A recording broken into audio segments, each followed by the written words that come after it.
Hey, welcome to Men on Everything. It's our show where we talk about everything. I'm Tony Scott. In Washington, D.C. is Troy Johnson. And in New York City, New York, is Mark Clark. So what's going on, guys? What up, Tony? Olivia was in New York, your goddaughter, over the weekend to dance, Mark. And you guys didn't get a chance to connect. She was there. They landed. They practiced. They had dinner. They walked around Manhattan. They went back to their hotel. Next day they got up, did a little sightseeing, danced, hung out. Next day got back on a plane, came back to St. Louis. So, Olivia. I hate that she missed you though, but well, here's the best part: she can come see Uncle Mark, and we'll go taking a play together. Oh, that'd be cool. She actually did. She went to see Chicago. Awesome. But she was gonna go see Motown, but she said that the only tickets left were $187 a piece, or you could pay $30 to stand. And she says, I wasn't paying $187 to see a play, and I'm not paying $30 to stand for 3 hours. That was her logic. that's she must have got that from me. Tony. That's Tony. Tony Scott's personality right there. Yeah, so a lot of stuff going on, man. Don't know really where to start, but Michael Sam is the rookie defensive end who's trying out for the Rams, the first openly gay football player to try and make it in professional football. He got cut by the Rams. He met with the head coach the next day. The Rams decided not even to sign him to their practice squad. And of course, you know, he got offered a gig by the WWE. But I guess the 800-pound elephant in the room is the fact that he's gay. Is it playing into the fact that he hasn't gotten a phone call yet from any NFL team? Well, I don't think so. Yeah, I'm with Troy. I think. Let me say, I'm not going to say it doesn't have a factor, Tony or Troy. I think the fact is, if he was more of a standout and more of a can't miss, then I think teams would probably more quickly take him. I think when you take him, you're going to have a little bit more scrutiny, a little bit more attention than you would get for a fourth-round player. Therefore, I think some teams do look at it like, it's not worth it to us, sadly. I think about Troy, you know, Aaron Maben, who's from our area. He was a first rounder, and he's no longer in the league. I think people take for granted. Aaron Maben was a smallish pass rusher that teams thought could add some bulk, and that combined with his speed would make him have success in the NFL. After a couple years, it didn't work out. But I mean, there's been Heisman Trophy winners who've not made it in the NFL. Right. I mean, you know, Gino Torretta, Charlie Ward went to play pro basketball. But he couldn't make it in the NFL for whatever reason. But it happens that you can be a great college football player and not really make the NFL. Yeah. Exactly. But but I believe that Michael Sam has the skills to play in the NFL.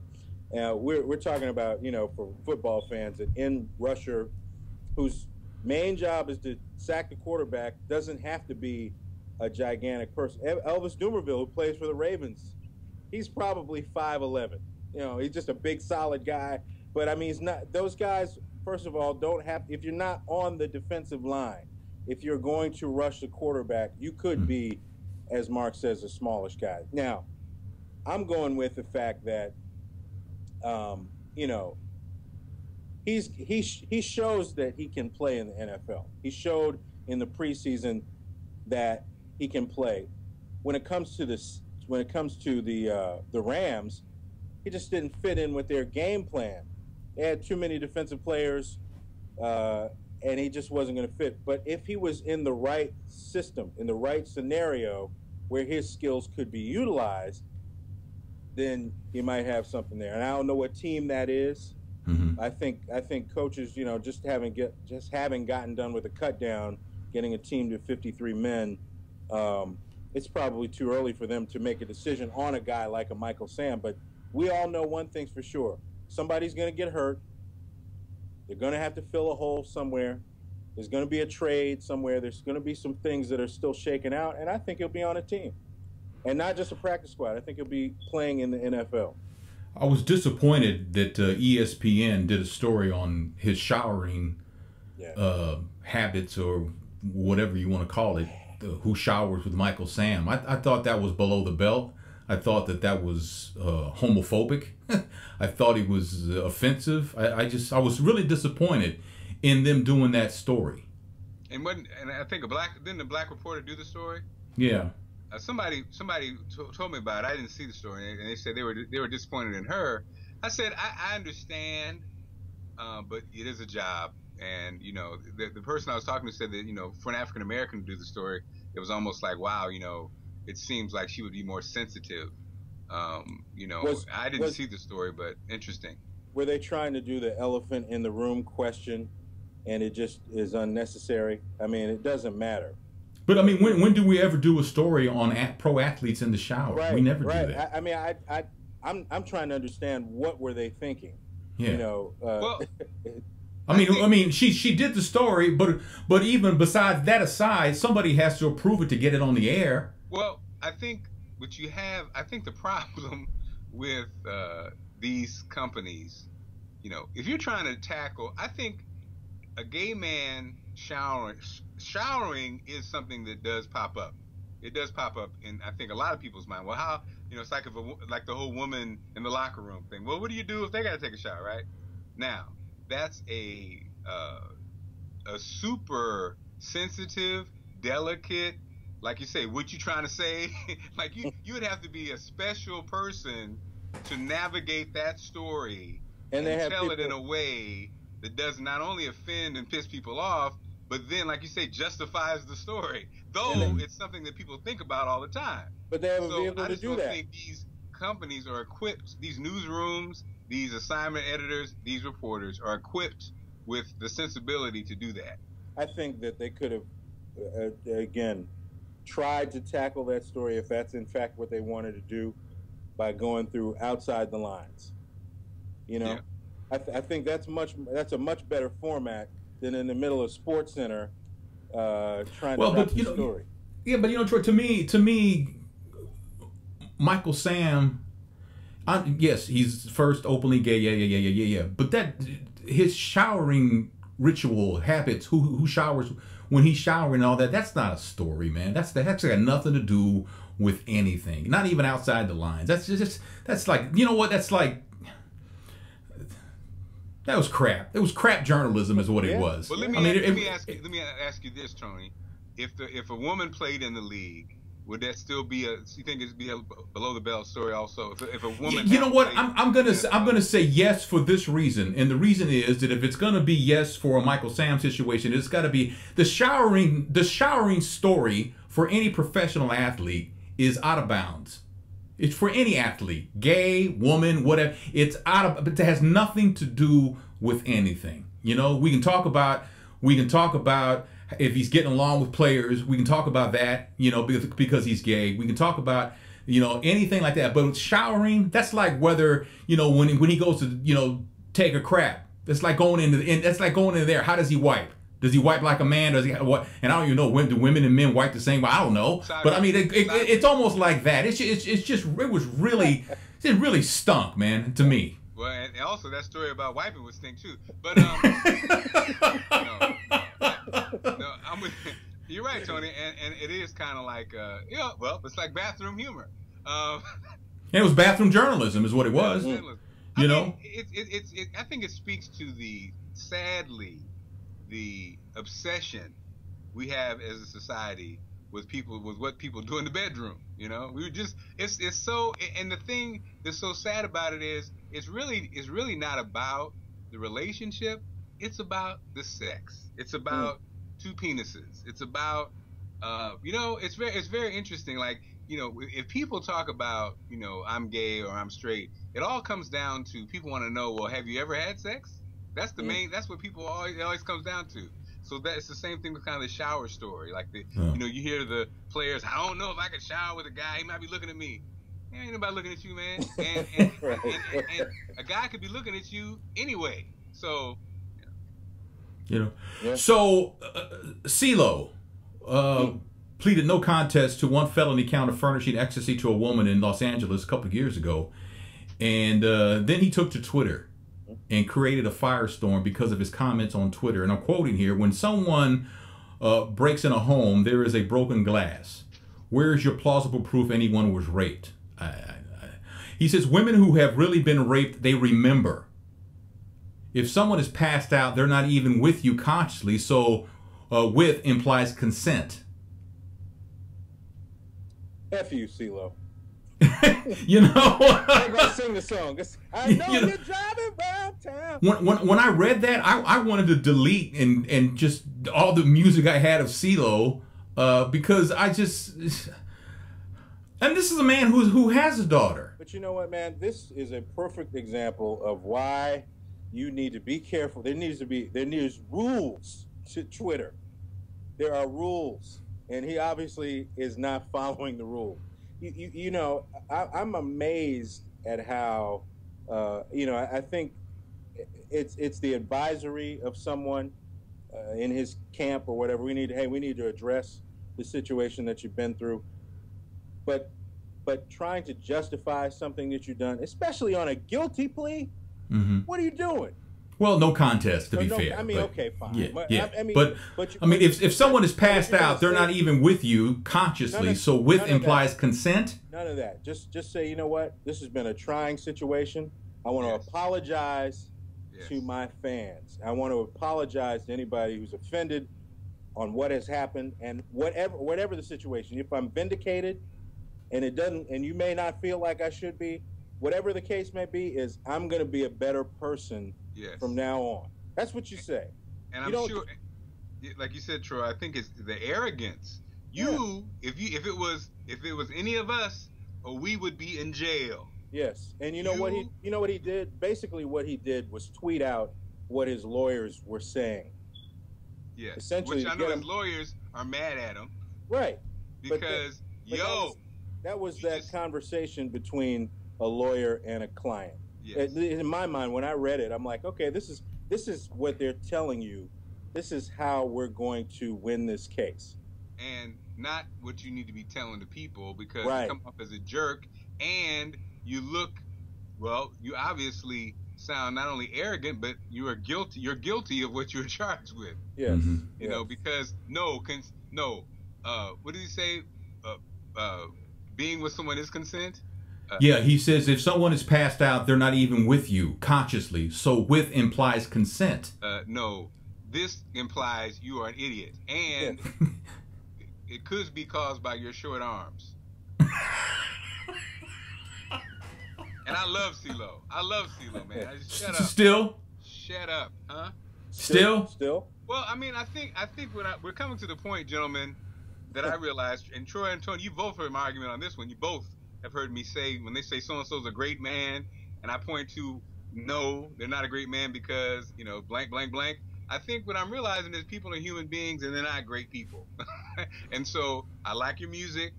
I like your music. I like his music. I don't like what he said. I'm only going to listen to the Goody Mob stuff now. That's it. I'm not going to listen to any Cee Lo. I'm not. You know what? I can't do that, because if I wouldn't be listening to R. Kelly, I wouldn't be listening to Cee Lo, I would be listening to half these people. Marvin Gaye, a whole bunch of people would be listening to. Well, that's true. You know, James Brown. Bobby Womack and his wife their baby died because they both were high. Well, yeah. Tony, that's for you. That's terrible. Hey, let's move on to the situation here in Ferguson. Darren Wilson has had almost $500,000 raised for his defense through GoFundMe and Indiegogo or whatever.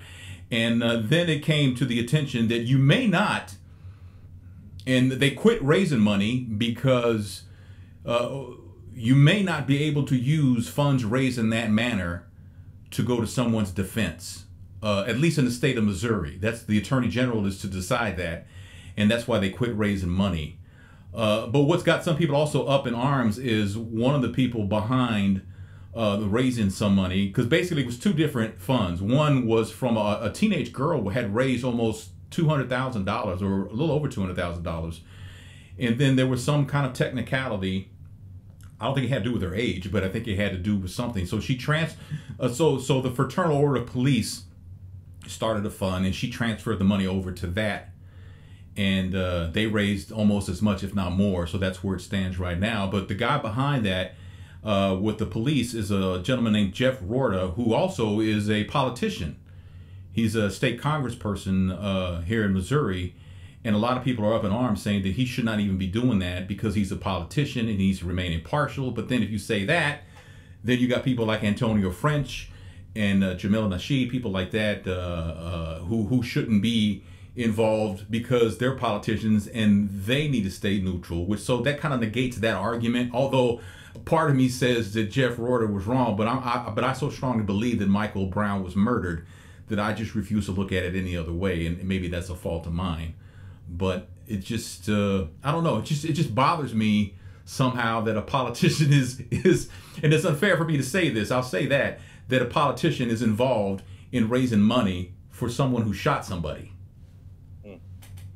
I think I agree, Tony. It seems to be convoluted, but you present an interesting point. On the other hand, if it wasn't for politicians speaking out like Antonio French and others in the area, then maybe we wouldn't know about what was actually going on in Ferguson. So they're a representative of the people. They obviously represent people who want to see some changes in Ferguson. And this guy represents people that believe that this police officer should be able to defend himself in court. So to me, it's a wash. I think it's interesting, though, that and we kind of glanced over this last time we talked, that people are raising money for this police officer, but there's been no outward fundraising for the city of Ferguson or the people there, or even Michael Brown's family. Well, there's been money raised, but it's a completely different kind of thing. I haven't seen Michael Brown's parents ask for any money, and I'm generalizing. I'm not there. I'm just kind of juxtaposing the two situations. You have a movement of people who want a change in a specific place, and they're mobilizing. They're putting boots on the ground and they're protesting, and I would imagine that there is some fundraising in that way. But for this police officer, it's all about the money. Well, but if you look at it, I mean, the police officer is going to need money if he's charged. Right.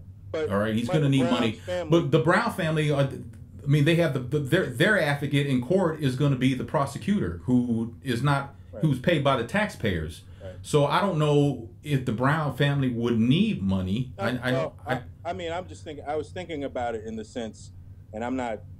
I'm just kind of putting a thought out there.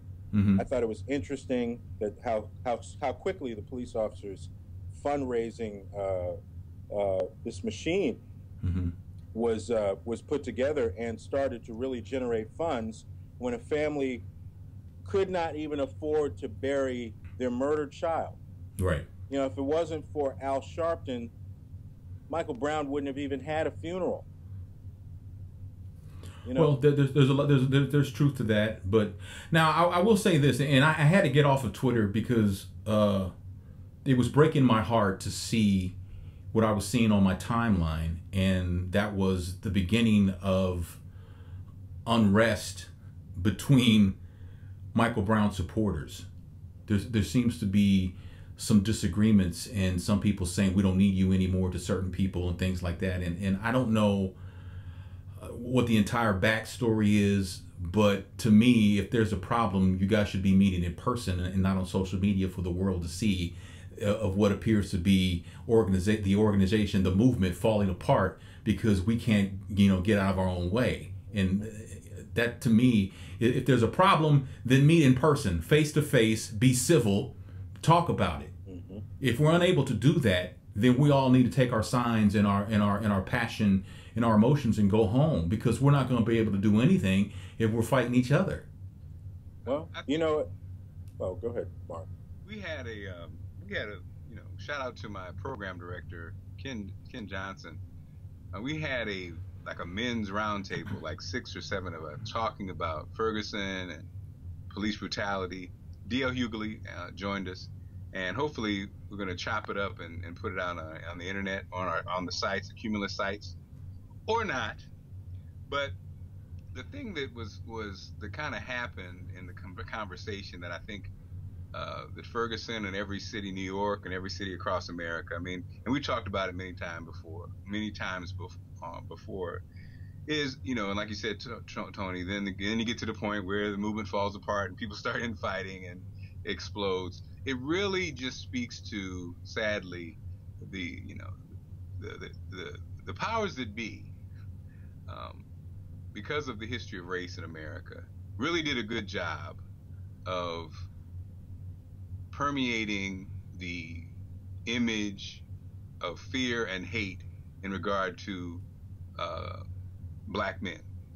And I think, we hate, Dio had a good point. He said, we hate ourselves, we hate each other, the cops hate us, the whole world hates black men. And what happens is, because we have never dealt with that, Troy Johnson, and the psychosis of it, because we have, it keeps to be, it's this loop. We know what's going to happen. Nothing, it's just this loop that just keeps tearing. We just tear each other down. So now, like you said, Tony, we're at the point of the circle where we start destroying each other. Then the trial's going to happen, and that's going to be a mess. And then when it's all said and done, we're going to ask ourselves, how in the hell can we stop all of this? How can we get a handle on this? When will it stop? When will it end? And the thing about the conversation that was frustrating was, just like, when we have these conversations, is after you talk for an hour or a half hour, hour and a half, you don't ever feel like you've moved towards an answer. It almost feels like until we're healed, until a white cop is not so frightened that he has to empty a clip in somebody, but didn't call back up, until black people can't just love each other and stop tossing accusations or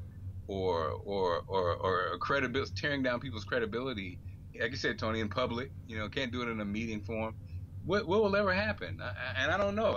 It's just very, like you said, Tony, it's very heartbreaking. It's very heartbreaking to see it, because it happens. It's circular. It happens everywhere you look. It happens in every organization, in every city. It's very frustrating. Here's my thoughts on that. Couple of things. First of all, Gandhi said, "Be the change that you want to see in the world." It's got to be you. And when I say you, I mean you and me and anybody with a viewpoint. So what you're seeing in Ferguson, in my opinion, is the sausage making that we as a community have avoided for a long time. Not everybody's going to come to that table or to Twitter with the same viewpoint, the same experience with police. We might want to see changes in the Ferguson Police Department, but maybe I got bashed in the head by a cop, and I'm obviously much more passionate than somebody who just wants to see justice happen. So we're all coming from a different paradigm and different experiences, but we still have to be at the table and have the conversation. And I think what gets difficult for us, and Mark has heard this a gabillion times from me, is it gets hard when you actually have to figure out, you ever been around a table full of people and the first decision is who's going to take notes?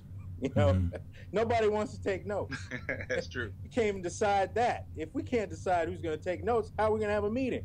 Right. So because if you have to take notes, then that means you're putting something on paper, and now we're making something happen. And that's as far as people want to go. They want to say their piece. They want to get on Twitter, fire off a Scud missile, and be out. On to the next thing. Right. And that's a society. True. That's a society that we live in now. Nobody wants to sit down. Okay, you just let off your bomb. Now what? What are you going to do? Because Michael Brown's not coming back. People that live down the street and saw that are still in that apartment complex and still traumatized, still have to deal with the police department, and not just Ferguson. Ferguson could be any town in America. We all know that as well. Mm-hmm. So I think in those moments, Mark, that you kind of expressed that frustration when people actually have to do some hard work. I think about John Lewis, Congressman John Lewis, who still talks about and puts in context the experiences that he had to go through. He was on those bus boycotts. He was beaten by police officers, but he's still in Congress as a direct example of what happens if you have a movement and you move it all the way through.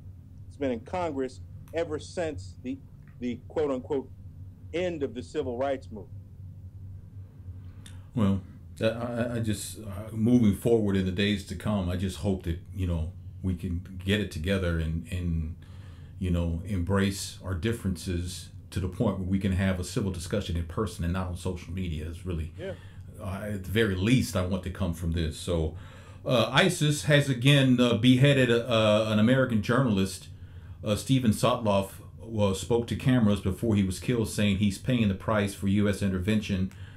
They're saying that because he was a captive, it's very possible his words were scripted for him. The masked ISIS figure in the video speaks to President Obama, telling him, just as your missiles continue to strike our people, our knife will continue to strike the necks of your people. Is it time, is it time to tell the American journalists it's time for y'all to come home? It's too dangerous. Your lives are in jeopardy and you need to come home. Can he even do that? They already violated that. I mean, independent. I mean, we have freedom of the press, but we're talking about a different country now. Yeah. Well, I mean, they may issue travel restrictions and stuff like that, but journalists, you know, sign up for that. I mean, But we've never had any organization like ISIS. ISIS makes, you know, Al Qaeda look like a AA baseball team. Yeah. Their infrastructure, their sophistication, more importantly, their financial backing makes so many things for them to do possible, and we've never had anything like that before. So, maybe is it time to think outside the box, Troy? I think it goes beyond, you know, the journalists. Unfortunately, we've seen killed. We've seen 2 Americans beheaded. I was listening to some reports just before we came on. There's a 3rd British journalist that could be on deck next. But, you know, aside from this, you know, with ISIS, like you said, they're all over the place, but they're very sophisticated. So they killed 2 American journalists, and they're holding several others, maybe including an American woman that they haven't shown, but there are several American hostages that are purported to be held by ISIS. At the same time, they beheaded a foreign army officer and then killed 300 Kurdish soldiers just the other day. So we're focused on these beheadings, which obviously were meant to play in America. Horrific. But the way the media is portraying it and having politicians on the air saying we who are literally in America right now, me, you, Mark, our wives, our families, our friends, our co-workers that are in this country right now, we need to be fearful of ISIS. Now, are they playing it up, or are they spot on? I think they're spot on. I think that because you have American fighters, you know, we talked about the guy from Minnesota, 2 guys from Minnesota who are now dead that fought with ISIS, and, you know, a suspected 100 or so more that hold American and Western passports that could come back. They're concerned about somebody getting back into the country and trying to launch, you know, some kind of attack. Can we not let them in? I mean, I know they're Americans, but when they try to get back in, knowing what we know, can we refuse them entry into their home country? Yeah. Or can we legally do that? Oh yeah. Yeah. Those who are linked to ISIS.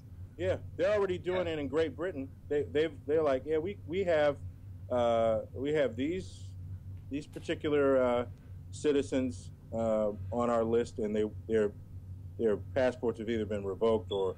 Yeah, but in this country, this is the most free country on the planet. We pride ourselves on freedom, and we pride ourselves on our rights. So with that in mind, I'm wondering legally, can the United States of America do that to its citizens? Yes, they do, Tony. That's hype. Yes. If you Well, that's my question. Is the hype is? Are we to believe the hype? No. Or are we not to believe the If you're hype? linked to ISIS, you ain't coming back. If you're linked to ISIS. Well, no, see, that may not be true, Mark, because you may be coming back to set up a chapter in this country. No, what I'm saying is, if you're linked to ISIS and they're aware of your link to ISIS, Mhm. you're on the list. Okay. Mm-hmm. And you will be dealt with. Okay. I think. They stopped. Just to interject, they stopped an American woman a couple of months ago, who was on her way to Syria before she even got on the airplane. Yeah. So they know, and we're generalizing here, but they kind of know who these people are. They know where they're moving, and they're going to stop them if they can. And Okay. here's the thing about the whole thing that I told you we had this roundtable discussion. We didn't get a chance to talk about, but I just talked about briefly. Here's the part about America, the media, all this stuff that bothers me. ISIS becomes a front story, so terrorism is promoted. The reality is, this is going on all the time with different groups all around the world, and then the media just gets, I don't say picks and chooses. I think it's a system that the government participates in that makes one group hotter than the other, or the group does things to make themselves hot, like ISIS. Now, here's the part that I think is amazing. With, like you said, guys, the one of the African American gentlemen who died fighting with ISIS, right? So you have a group of young black men in America that's disenfranchised, that does not have the base of religion like we did with Big Mama or whatever. You have people who feel like they have no way out, they have no way to get success. You have a terrible education system for these specific people, and why wouldn't they be prime recruits for an organization that has money, that can provide them a lifestyle that they can't have in the United States, and these kids are stoked by the anger that they feel that's put on them every day when they see people of authority. They're creating a generation that is susceptible to be recruited by not only ISIS but any terrorist group. Something we really haven't seen, because it used to be, so that's not a black kid thing, that's a white kid thing, and our kids are into that. Well, guess what? Our kids are into it, and our kids. Well, that's what we said when the first American Taliban. Exactly. It was a white guy, and we're like, well, Yes. only white people do that, right? Well, guess what? Now we're doing it. Yeah. And why wouldn't we do it? This is what happens when people have dead ends. Living in New York, I live in Jamaica, Queens now. And I was talking to a business owner. He said in 2008, all of a sudden, he grew up in the neighborhood 25 years. All of a sudden, more armed robberies happen since 2008 because people don't have jobs, right? So, how those of us who live in certain areas or whatever almost feel like it's not our problem or whatever. Or we always talk about each week how we need to really get engaged to these people, these young people, and help them out. If we don't, they are the main, they're going to be they're the main people who are susceptible to be led down the wrong path. And I really feel like, again, I was surprised when I saw the black guy who died at ISIS, and now in New York, of course, with the different newspapers, they do the backstory on who he was and what he was looking for, and it just made me think about, there's a lot of people looking for that. You know what I'm saying? Well, it goes back to why kids would become gang members because they wouldn't get any love at home, and if to your point, Mark, if these young black men feel like they're not getting any love from their country, well, then they're gonna go where they feel loved, right? Yeah. And you know what? I think this is a disservice, and we kind of touched on this about the kind of news that we get here in America. We get the American piece. Mm-hmm. We get the journalist who was beheaded, which is obviously graphic and obscene and all of that stuff. But did you hear about the 300 that were killed just hours before? If you don't watch or partake in news from around the world to piece all of this together, then you're missing out as a human being, because you're not going to understand how Somalia ties in with Michigan or Minnesota. Minnesota. Somali immigrants live in that part of the Northwest. A lot of them facing the same problems and same frustrations that young black Americans are feeling. And when I've watched video, when I watch the BBC or I watch Al Jazeera or some other news services, French television network, when I see some of these ISIS fighters, they're not all Arab. A lot of them are African. And, Al-Shabaab, who we just launched some attacks on in Somalia. One, they've been hijacking boats that are along the African coast. We all know about the Tom Hanks movie. That's just one example. But Al-Shabaab is based in Somalia. And a lot of those fighters joining ISIS, they launched that attack at that mall in Nairobi, Kenya last year. This attack was apparently they're trying to get the leader who was responsible for that attack on that upscale mall in Nairobi last year. So all of these things are tying together, but if you only look at the American viewpoint, then you miss out on the broader story. And to what Mark is saying, if you think kids are frustrated and feel left out and ostracized in America, in the United States, where they have a roof over their head, some air conditioning, and a video game in front of them. Just imagine some kid from the slums of Somalia who hasn't eaten in 3 weeks, and somebody hands him an AK-47. What do you think he's going to do? Well, I think, though, like, at least in our country, a lot of us, I don't know how many, I don't know if it's half or whatever, but a lot of us seem to be more interested in, Stevie J and Jocelyn and Nene Leakes and things like that than we are in ISIS.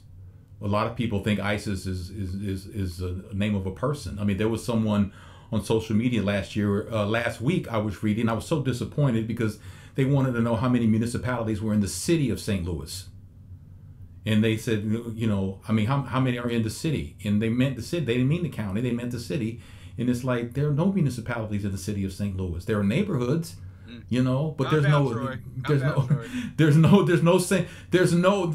but you have to know these things. I remember when school would be called off here in St. Louis because of snow, and I'd say, Mark, we worked together. You remember these calls? They didn't know what district their kids were in. Troy. And it's like, it's like I don't know if we're ever going to reach those people, and it's not limited to people of color. I think that's a statement that I feel fairly confident in saying that we can just lay at the feet of young people in general, and not even really young people, just people in general who just choose to make that their world, and they could care less about anything else. Absolutely. I mean, Tony, you're like in my bailiwick right now. This has always been something that just I'm pained by. And Mark and I used to play, I can't remember the game we played on the air, where we would ask people, what's the capital of Maryland? And they would say Baltimore. And I would be like, yeah, come on, man. But then we'd ask him, what's the last Jay-Z album? And they'd say the Black Album, and they'd be right. It's like, we were playing a contest, but I looked at it as a social commentary. And some people picked up on the fact that, what do you know? And of what you know, should you really just know that? Shouldn't you know something else? And it was, I think it was our kind of way of addressing that without actually getting on the bully pulpit all the time. Like, this don't make no damn sense. Everybody knows you should know this. Yeah, but does it go back to, and I'll just say this for people of color, does it go back to being so disenfranchised that you just don't even care? Yeah. People are, and I've had this kind of, as somebody who works for a news radio station, and also at WHUR, is in the news department, but I'm also on the air. We're not just, I don't go in and work 2.5 hours to write a newscast and host the Daily Drum for it to be just for fun. We're trying to disseminate important information to people. It's It's like and I've talked to people who are like, the news is so depressing, and that. Well, it's what is actually going on in this world, and you don't have to just be locked into the 6 o'clock news. Read a newspaper. Read But a do magazine. we? You don't. That's not your only source. You don't have to just sit there in front of the television and wait for Brian Williams to say something to you every night. But get your own news? Do we need to make the effort, though, to find a way to grab the attention of these people, these younger people? I keep saying younger, but it's not just younger people. But do we need to find a way? I mean, even going back to the situation here with Ferguson and stuff, I said all along that this movement is coming from young people. So these young people who need to have a seat at the table. We never used to let them have a seat at the table. They had to stand against the wall.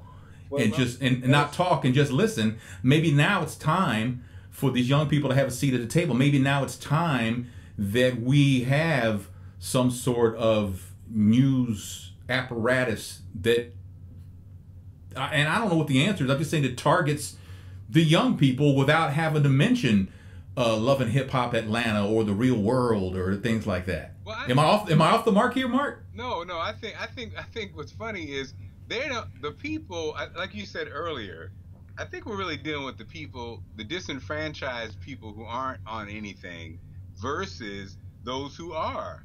Mm-hmm. The people who are on it, the young people who are on it, the blessing of the generation is they got their own, they do it. They're doing it on Twitter. They're doing it on social media. They're doing it on their own blogs. They're doing it on their own list of things that they follow that are informative and they're, if it's Black Twitter, if it's, the different organizations that platforms that they follow that they are involved in. But then you have a lot of kids who are not involved at all. So I think it is kind of like turned into the haves and have-nots. You know what I mean? I think from entrepreneurship to politics to social media to grassroots media, the good news is there are organizations and there are young people engaged at a high level. Now the bad news is there's some people who don't even know how to log on a computer, and I think they are getting lost, and sadly a lot of them are the ones who have the foot on the boot on their neck. On the flip side, on Facebook you've seen, I'm sure you guys have seen them, young people being stopped by cops, treated wrong, but it's captured on their camera and it's all over social media. It turns into a trending viral video because they have the smarts to be like, all right, and they capture it. So I think the haves and the have-not conversation, and I don't know, I think we are at a point where some people ain't gonna get it. Some people don't get it. Are we wasting our time dealing with those people? Mm-hmm. Do we just go for the young people who are getting it and move forward? I think that's also where we are. Like some people, look, I ain't got time to show you how to go www.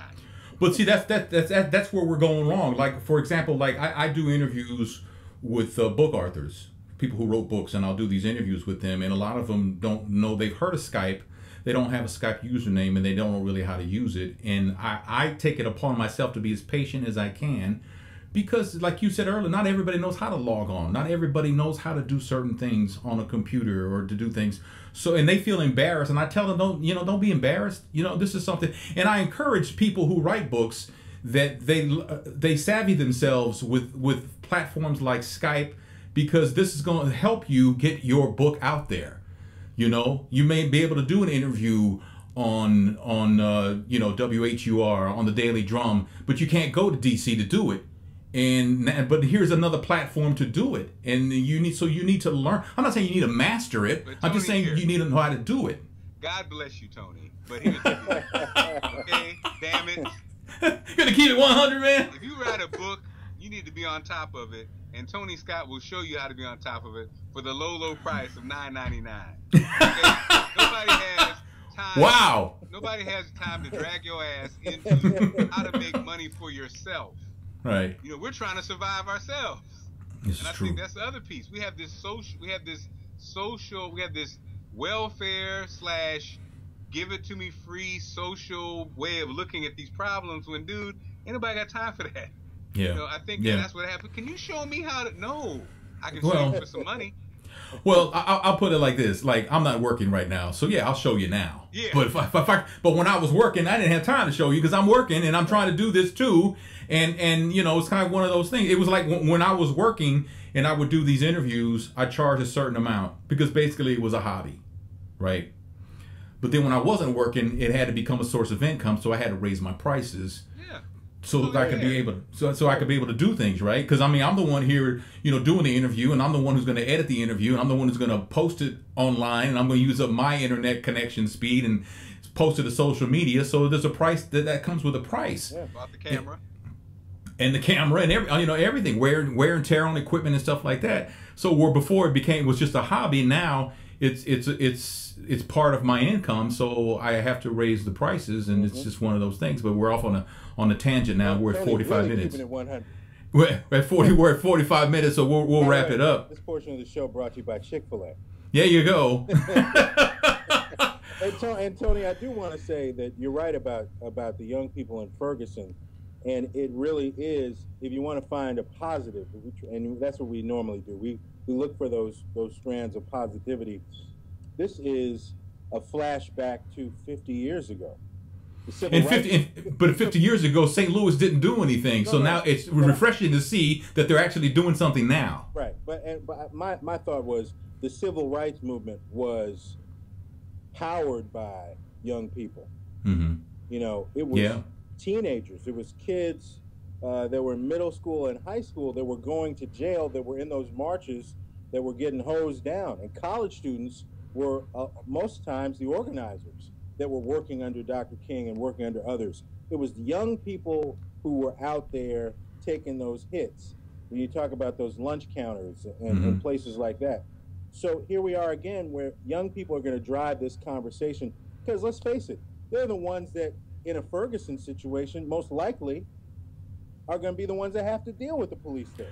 Well, the interesting thing too, though, is this is like civil rights 2.0 because now you have the social media aspect of things where, you know, we wouldn't see some guys from Tibet who came to Ferguson, and these pictures we see people holding up signs in Pakistan and in India and around the world who know about Ferguson.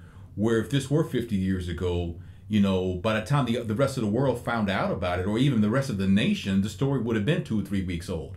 Yeah.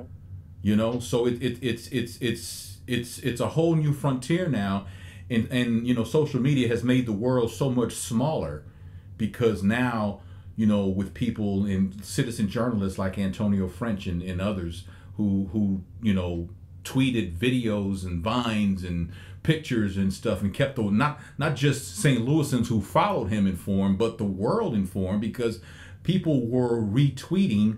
You know, I retweeted the link for Al Sharpton's eulogy and Michael Brown's funeral, and that was like the biggest thing I had ever posted on Twitter. I mean, my traffic increased like 37,000% or something. It was ridiculous. But it's the power of social media that if you know, in this movement, that we can involve the world. And to me, that's a good thing. But I just hope that we can keep our eye on the ball. Which is why people who watch Men on Everything need to retweet the show, need to share and listen. And, you know, as a personal word of advice, just engage more, learn more, read more, and listen more. Because there's so much information out there, and we're not going to move forward if we aren't informed. Yeah. And you know, that's the best thing you can do. There's nothing wrong with learning something. You're gonna learn today. Yeah. Why not? So why not? So that is Men on Everything, our take on some of the big topics that are going on in the world. And thanks so much for watching. If you want to subscribe, you can. Give it a thumbs up. That'd be great too. Subscribe to the newsletter, talking360.com. Also, there's a button, let me see, right? I think it's at the top, one of these corners, where you can actually, if you want to kick in $1 or $2, you can. I'm in a beta program with YouTube for fan funding that allows people, if you have Google Wallet, you can actually, like, you know, you want to donate $1 or $5 or $10 or whatever amount you want. I think the minimum is $1, and that's fine too.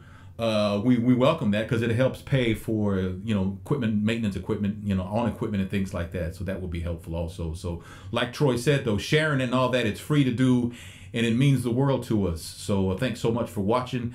That is Troy Johnson. That is Mark Clark. I'm Tony Scott, and thanks for watching Men on Everything.